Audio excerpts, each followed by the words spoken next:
அனைவருக்கும் வணக்கம். இந்த பதிவில் மட்டக்களப்பு மாவட்ட உள்ளூராட்சி சபை தேர்தல் நிலவரம், குறிப்பாக மட்டக்களப்பு மாநகர சபையினை யார் கைப்பற்றி ஆட்சி செய்ய போகிறார்கள், தற்போதைய கள நிலவரம் எவ்வாறு உள்ளது, ஜனாதிபதியான பிற்பாடு முதலாக மட்டக்களப்பிற்கு வருகை தந்த ஜனாதிபதி அனுரகுமார திசாநாயக்க மட்டக்களப்பு மாவட்டத்தில் தேர்தல் தொடர்பாக கூறிய கருத்துக்கள், மட்டக்களப்பு மாவட்டத்தில் ஜனாதிபதியின் கூட்டம் தொடர்பாக பாராளுமன்ற உறுப்பினர் ரா சாணக்கியன் கூறிய கருத்துக்களை பார்க்க போகிறோம்.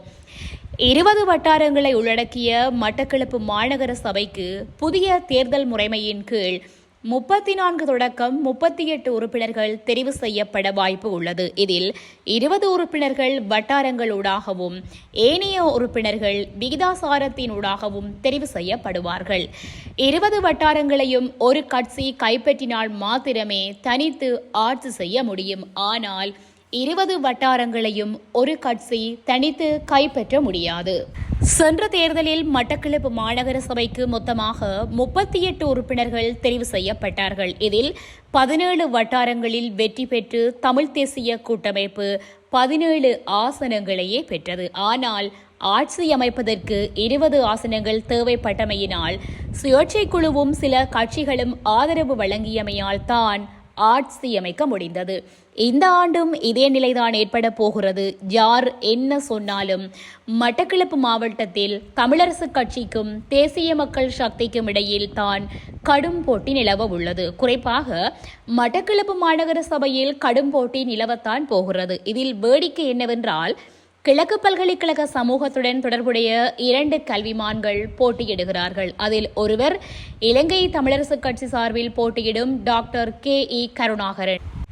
இவர் பல்கலைக்கழக முதல் பிரதி உபவேந்தர், கிழக்கு பல்கலைக்கழக சௌக்கிய பராமரிப்பு விஞ்ஞானங்கள் பீட முன்னாள் பீடாதிபதி, இலங்கை புற்றுநோய் சங்கம் மட்டக்களப்பு மாவட்ட கிளையின் தலைவர், மட்டக்களப்பு ரோட்டரி கழகத்தின் செயலாளர், கிழக்கு பல்கலைக்கழக மகப்பேற்றியல் மற்றும் பெண்ணோயியல் பேராசிரியர், மட்டக்களப்பு புளியந்தீவினை வசிப்பிடமாக கொண்டவர். மற்றவர் தேசிய மக்கள் சக்தியின் சார்பில் போட்டியிடும் கனகராஜா பிரேம்குமார். இவர் கிழக்கு பல்கலைக்கழகத்தின் ஓய்வுநிலை சிரேஷ்ட விரிவுரையாளர், முன்னாள் பதில் உபவேந்தர், பணிப்பாளர், சுவாமி விபுரானந்தா அழகிய கற்கைகள் நிலையம், பீடாதிபதி, விவசாய பீடம், கிழக்கு பல்கலைக்கழகம்.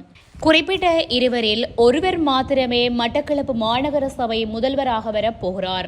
இதற்கான முடிவை மட்டக்களப்பு மாநகர சபை மக்கள் மே மாதம் 6ஆம் தேதி எடுக்கப் போகிறார்கள். வெல்லப்போவது தந்தையும் தம்பியும் காட்டிய தமிழ் தேசியமா அல்லது அனுரகுமார திசாநாயக்கவின் தேசிய மக்கள் சக்தியா என்பதனை பொறுத்திருந்து பார்ப்போம். காலையிலே நான் இந்த கூட்டம் நடைபெற்றுக் கொண்டிருக்கும் பொழுது என்னுடைய தொலைபேசி எடுத்து நான் பார்த்துக் கொண்டிருந்தேன். இன்று ஜனாதிபதி வருகை தரும் இந்த கூட்டத்துக்கு என்ன நடக்குது என்று மோனூரில் லைவ்ல போனது. அதை பார்க்கும் பொழுது அந்த பொதுமக்களை காட்டும் பொழுது அதில் இந்த பொதுமக்கள் எல்லாம் இப்படி மொத்தம் மூடுறார்கள், சீரி எடுத்து இப்படி மூடுறார்கள், இப்படி மாஸ்க் போட்டிருக்கிறார்கள், இப்படி கையால மறைக்கிறார்கள். என்ன விஷயம் என்று சொன்னால், கட்டாயப்படுத்தி கூட்டங்களுக்கு ஆக்களை கொண்டு போனால் கேமராவில் பதிகிறதுக்கு விருப்பம் இல்லை.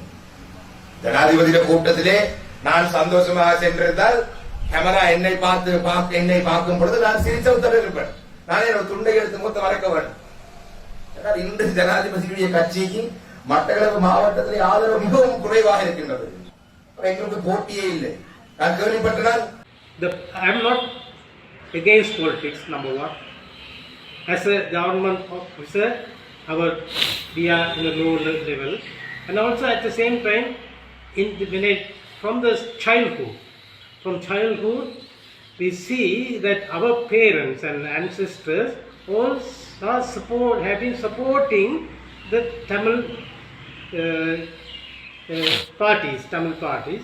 Especially when I mentioned the name of Selliya Rasadurai MP several times, I have been growing from that time onwards in that background. So now the time has come for me to work for the people in that line. As a doctor, as a specialist, as an educationist, I have been doing that as service to the people. Now it's time for me to work through this political arena to achieve what I have been thinking. So in that line, and also in the Tamil aspirations, fulfilling all these, So I selected the well-known party to me, the Ilangai Tamilarasu Katchi. I hope so because when it comes to municipal council, it's a very powerful body. Like Colombo Municipal Council or Jaffna or Kandy, we can do number of activities, services, developments to the city of Batticaloa. When you are doing to the city of Batticaloa, it will be beneficial to the entire Batticaloa district. I am saying this because if you take the health sector, for example, the teaching hospital in Batticaloa, which I have 25 years of working experience in there, to it all the development and services, there are much more to do to expand that health sector in the teaching hospital in Batticaloa, because what we have been having at the moment is not adequate to provide all the services that has to be provided by teaching hospital in Batticaloa. Therefore, it needs expansion, it needs a good development, it needs a political pressure to fulfill those. அப்படின்னு சொல்லக்குள்ளே concrete road காசு கேக்குறாங்க. අපි බලන මොකද්ද? நாங்க என்னத்த பாப்போம்? පාරට කොන්ක්‍රීට් කොච්චරද සාක්කුවට කොච්චරද? ரோட்டுக்கு எவ்வளவு போகும், பொக்கெட்டுக்குள்ள எவ்வளவு போகும்னு பாப்போம். களவெடுக்கிறதுக்கான ஒரு சலத்தை நாங்க கொடுக்க போறோம். එහෙනම් මඩකලපුව මහනගර සභාව அப்படின்னு சொன்னால் மட்டக்களப்பு மாநகர අපේ சபை ජාතික ජනබලවේග කට්ටිය අතේ නම් තියෙන්නේ. எங்களுடைய தேசிய மக்கள் சக்தி உறுப்பினர்கள் கையில அந்த අපිට විශ්වාසයි. எங்களுக்கு விசுவாசம். රට පුරා සියලු දිස්ත්‍රික්කවල බර්ගරේ කොන්ක්‍රීට් පාරක් දාන්න තියෙනවා. மட்டக்களப்பில் வந்து கான்கிரீட் ரோடு போடணும். නගර සභාවේ සල්ලි මදි. மாநகர சபையில காசு காணாது. මහා ආණ්ඩුව අපෙන් ඉල්ලනවා. மத்திய அரசிடம் கேட்கிறார்கள். අපි මොකද කරන්නේ? நாங்க என்ன செய்வோம்? කොන්ක්‍රීට් පාරට කොන්ක්‍රීට් දාන්න යෝජනාවක් ඇවිල්ලා තියෙනවා කියලා ඉස්සලම් බලනවා. முதல்ல நாங்கள் பாப்போம் கான்கிரீட் போடுறதுக்கான அந்த முன்மொழிவு வந்திருக்காங்க. ඊළඟ බලනවා එවලා තියෙන්නේ කවුද? அதுக்கு பிறகு பாப்போம் யார் அனுப்பி இருக்காங்க. ප්‍රශ්නයක් නැහැ. ජාතික ජනබලවේගී නගර සභාවක්ම තමයි මඩකලපුවේ තියෙන්නේ. එහෙනම් බය වෙන්න දෙයක් නැහැ. SP ආගෙන දෙනවා. அப்படி சொன்னா கண்ணை மூடிட்டு தேசிய மக்கள் சக்தியின் அரசாங்கம் தான். ඇයි අපිට විශ්වාසයක් තියෙනවා? අපිට විශ්වාසයක් තියෙනවා ඒ කොන්ක්‍රීට් එක පාරටම යන බව. அது எங்களுக்கு ஒரு விசுவாசம் இருக்கிறது வந்து அந்த கான்கிரீட் வந்து ரோட்டுக்கே போகும்னு சொல்ற நம்பிக்கை தேசிய மக்கள் சக்தியின் வழியா හරි නගර සභාව තියෙන වෙන කෙනෙක් අතේ. இந்த மாநகர சபை வேற யார்ட்டையும் இருக்குது. පරණ කට්ටිය අතේ. பழைய ஆக்கள்னு சொல்லுவோமே. එතකොටත් කොන්ක්‍රීට් පාරට සල්ලි ඉල්ලනවා. அப்படின்னு சொல்லக்குள்ளே கான்கிரீட் ரோடு காசு கேட்கறாங்க. අපි බලන මොකද්ද? நாங்க என்னத்த பாப்போம்? පාරට කොන්ක්‍රීට් කොච්චරද සාක්කුවට කොච්චරද? ரோட்டுக்கு எவ்வளவு போகும், பொக்கெட்டுக்குள்ள எவ்வளவு போகும்னு பாப்போம். දෙන්න ඕනද? நான் கொடுக்கணுமா?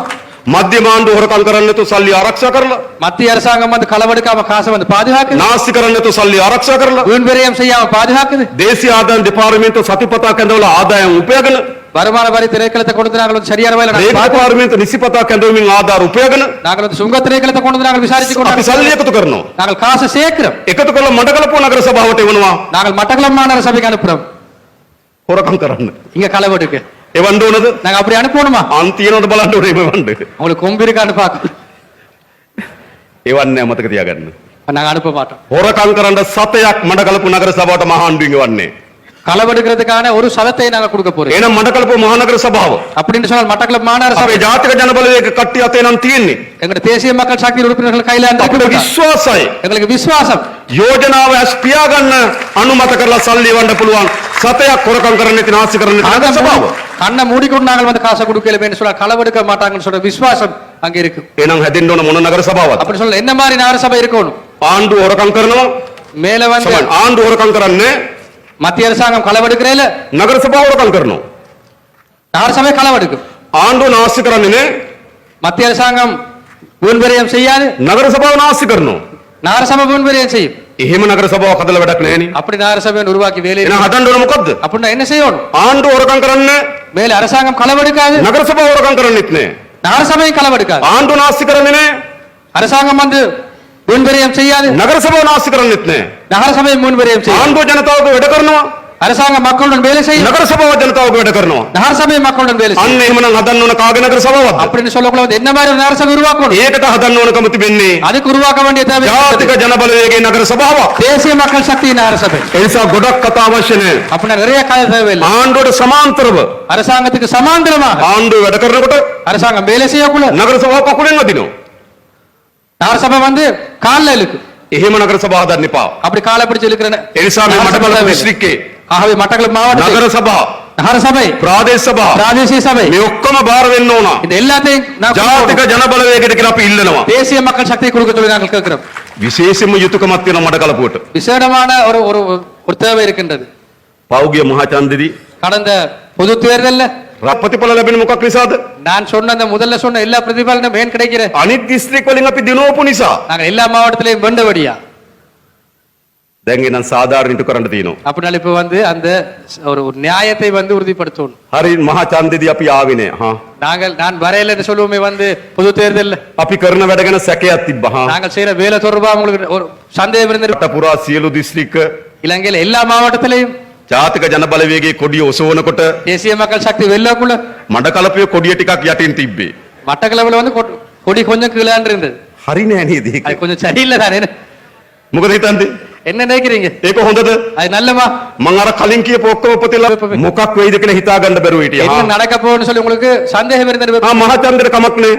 பொது தேர்தலுக்கு பரவாயில்லை. හැබැයි මේ ඡන්දෙට ஆனா இந்த தேர்தல்ல අපි ආවා. நாங்க வந்திருக்கோம். කරන වැඩේ පෙන්නලා තියෙනවා. செய்யற வேலையை சொல்லிருக்கோம். කට්ටි අත්අඩංගුවට තරම් තියෙනවා. ஆக்களை வந்து கைதும் වැඩ செய்திருக்கோம். ටික පරන් අරගෙන තියෙනවා. வேலையை துவங்கி இருக்கோம். එහෙනම් මේ ඡන්දෙදී ஆகவே இந்த தேர்தலில் දිනවන්න ඕන මොකද්ද?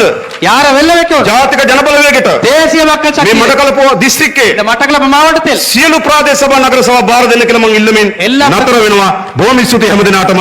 නන්රි වණක්කම් අස්ලාම්